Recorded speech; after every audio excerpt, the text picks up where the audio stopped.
قابلت إبليس وسمعنا قصته وقال أنا ما دخلتش من باب المعصية، أنا دخلت من باب الثقة. والنهاردة هنسمع الرواية من أبو البشر سيدنا آدم عليه السلام وحواء. أنت أول إنسان، إزاي سقطت أو إزاي غلطت؟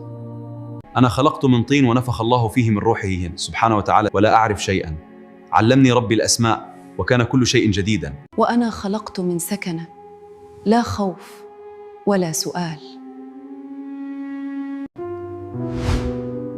إيه هو كان أول شعور ليك؟ الدهشة، ثم السكينة، ثم سؤال لا ينسى: لماذا أنا؟ ورأيت من يسجد، ورأيت من يتوقف. وكيف كانت الجنة؟ لم تكن مكاناً فقط، كانت شعوراً.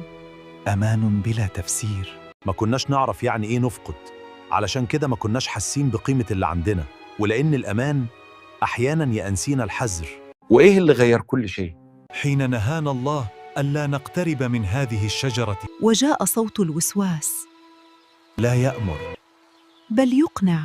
استنى هنا قبل الغلط، مين فيكم سمع الصوت الأول؟ أنا. هو ما قاليش أعصيه وما قاليش خالفيه. هل أدلكم على ما هو أفضل؟ أفضل إزاي وإنتوا في الجنة؟ قال المانع مش دايما معناه خطر، قال يمكن المانع يكون خوف. صح. وانت سمعت الكلام ده؟ لا، أمال أنت إزاي اقتنعت؟ لأن اللي كلمتنا كانت حواء، والكلام جاي من اللي أثق فيه.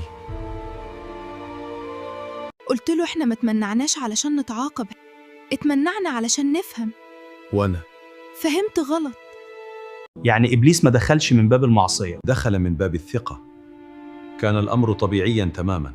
ومن باب النية الطيبة لما ما يكونش معاها علم. واحنا ما عصيناش عناد ولا كارهين، عصينا لأننا ظننا إننا نفهم. وإيه اللي حصل بعد ما أكلتم من الشجرة؟ في لحظة كل شيء كان واضح، وبقينا إحنا الضايعين. ما كانش الألم في اللي عملناه، الألم كان في اللي فهمناه بعد ما عملناه.